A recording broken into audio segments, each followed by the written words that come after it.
వచ్చిన అతిథులందరికీ ఇది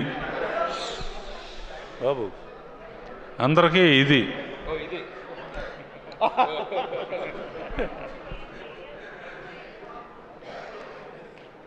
ఇది ఎలా ఉందంటే సంక్రాంతి సినిమా అంటున్నారు.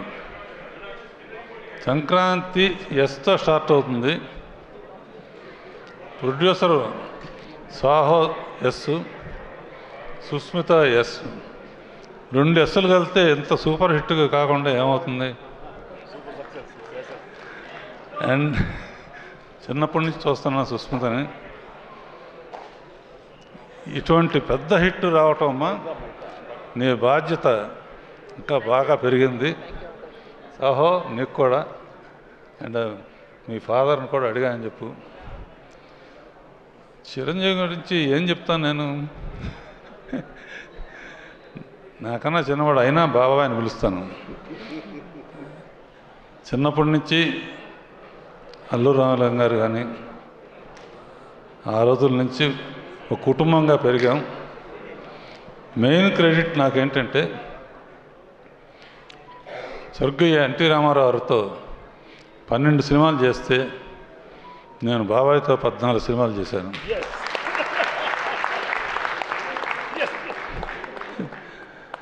ఇప్పుడు ఏంటంటే జగదేక వీరుడు ఆయనే, అతిలోక సుందరి ఆయనే.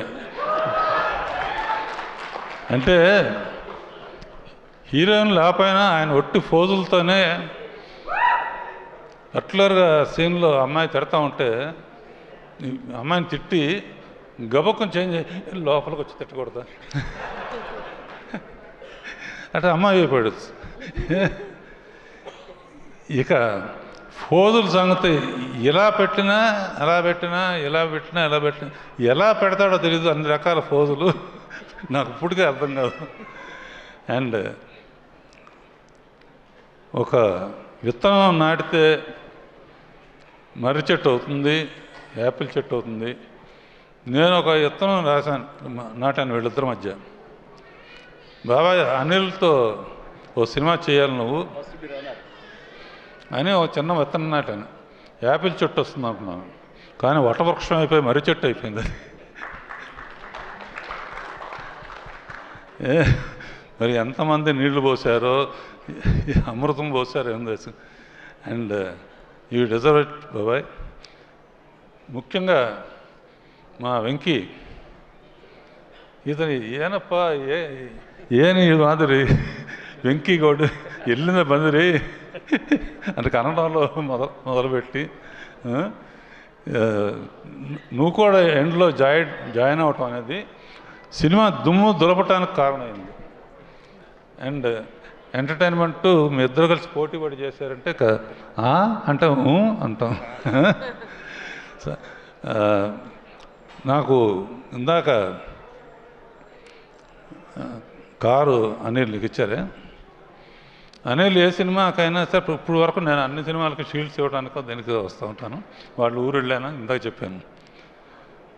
నాకేం గుర్తుకొచ్చిందంటే అప్పుడు అడవిరాముడు అయిన తర్వాత నేను ఫస్ట్ కారు కొంటే అన్నగారి దగ్గర తీసుకెళ్ళిన, షూటింగ్లో ఉన్నారు.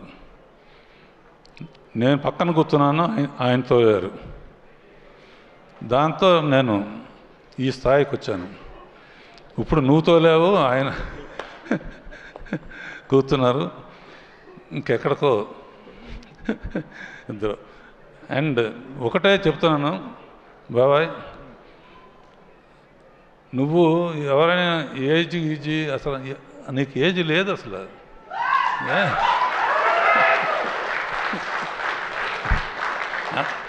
అందరూ నన్ను అడుగుతారు, మా ఇంట్లో వాళ్ళు కానీ బయట అందరు కానీ, ఏంటి చిరంజీవి రహస్యం ఏంటి? ఒకే మాట చెప్తాను, జరిగిన విషయం. సరిగ్గా 30 years బ్యాక్ దగ్గర ఇందిరా సినిమాలో ఒక సాంగ్ వీణ బిట్టుంటుంది. నేను ఏదో ఊరు వెళ్తున్నాను, ఫ్లైట్కి టైం అయింది. ఎయిటింగ్ రూమ్లో ఆ సాంగ్ చూడమని దత్తు గారును వాళ్ళు కవర్ చేశారు.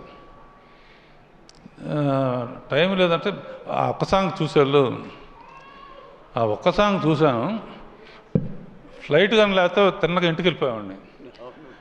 ఫోన్లో చెప్పాను, నీలాగా డ్యాన్స్ చేసేవాడికి ఎవ్వరు పుట్టరు అని.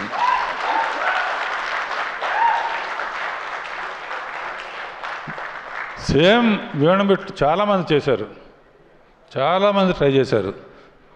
కానీ ఆ జిమిక్ ఏంటో, ఎక్స్ప్రెషన్స్ ఏంటో, ఎలా ఇస్తాడో ఏమను. అలా 30 years బ్యాక్ ఎలా చేసావో ఇప్పుడు కూడా ప్రతి మూమెంటు, ప్రతి ఇది. అండ్ అనిల్ ఇక చెప్పడానికి అవసరం లేదు కామెడీకి. వెంకీను చిరంజీవి కలిపి చేస్తున్నారంటే దుమ్ము దులిపేస్తారు కదా, గ్యారంటీ. నేనైతే ఒక సీన్ పెట్టామండి అనిల్, వీళ్ళిద్దరు తాగొచ్చి నయనతార దగ్గర కూర్చుంటే ఎలా ఉంటుందని.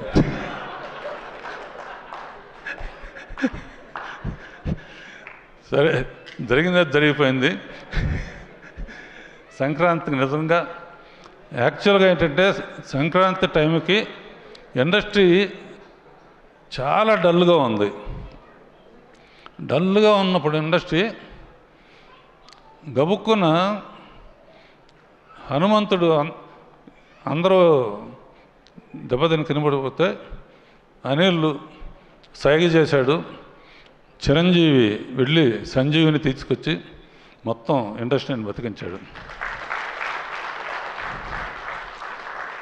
అండ్ ఇది ఫ్యాక్టు. అనదర్ థింగ్, పోయిన పిక్చరు సంక్రాంతికి వస్తున్నప్పుడు భీమ్స్కి చెప్పాను, భీమ్స్ గుర్తుంది కదా, మాట నిలబెట్టావు. అండ్ నువ్వు కూడా సూపర్ స్టార్ మ్యూజిక్ డైరెక్టర్తో ten ten ten ten ten ten ten ten వదిలిపెట్టలేదు.